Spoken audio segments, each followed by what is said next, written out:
Good evening, Toastmasters, and welcome guests. I am trying to remember my speech from 2 weeks ago, and I am going to try to do the best I can. The speech is based on my memoir, Standing on His Promises. So I'm going to try to relive that 2 weeks ago speech. Have you ever been through a crisis and you feel that you cannot even find purpose because the crisis has had you crushed and you feel that you can't go on? There was a time in my life I felt like that. And I wrote a memoir entitled Standing on His Promises.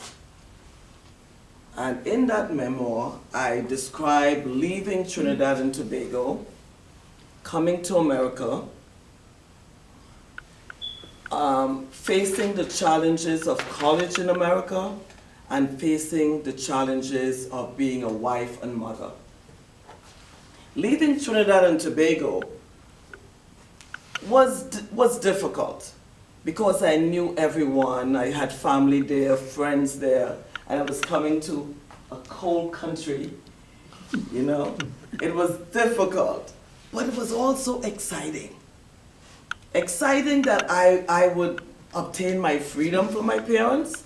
Exciting that I would be independent and I would see a big world around me.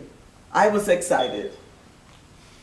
You know, leaving Trinidad and Tobago with all its beauty, the palm trees, the coconut trees, the friendliness, it was difficult. But I had to do something different.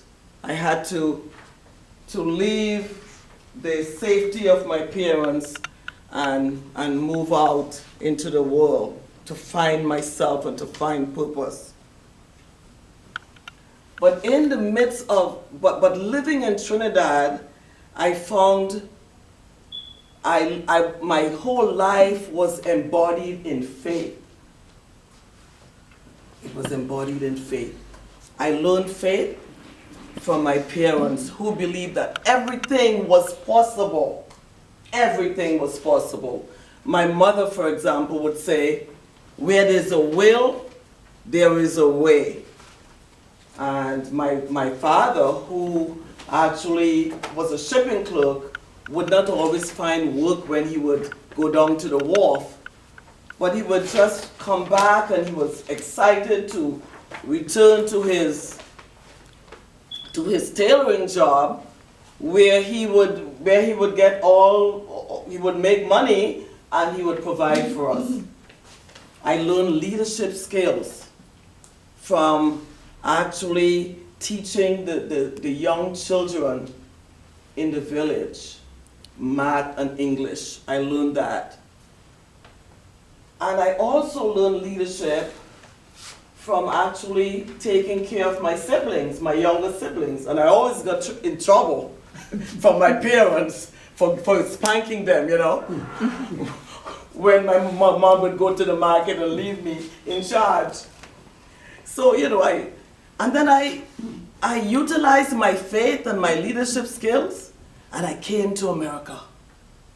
I sponsored myself, and I came to America, and I used the $500 that my parents gave to me, and I booked this room, and I walked the streets in America until I found a job. And while I was in my job, seated, and I saw this young man. He was given a tour of the building, and this was a person that I knew in Trinidad. And I'm wondering, how did he know I'm here, or how did he know I'm in America? Period, you know. And he became my husband. He became my husband. And we had a when I say a rich life, a quality life of joy. We had so much joy in our lives. We had birthday parties for 4 children, 2 boys, 2 girls. We had a life. Everybody was always around us until, I would say, 1999, a few years ago, many years ago, we were faced with a myriad of problems, with my son having legal issues, and my daughter, right after that, having mental challenges. So we were faced with all of that. But in the midst of all of that, you know, we continue to celebrate weddings, 2 weddings for our children, grandchildren events. My daughter had a doctorate just a year ago. We still continue to have fun and enjoyment. Our lives were still just, I found solace around the times that I was going through a lot. I found solace taking classes in seminary and sitting with my other seminarians and just speaking about your mission in life, your purpose in life, praying together, enjoying. While I was going through all these issues, I was there. I believe that every one of us in this room, regardless of what you're going through, you must realize that all things work together for good. And that your life and your experiences help others. Because as I go around and I speak and I write about my experiences, that's what they do. They help others. So when you're having difficulties, I want to encourage you that all things work together for good, and that your life is that purpose. Your life is for that purpose, to help others. Thank you.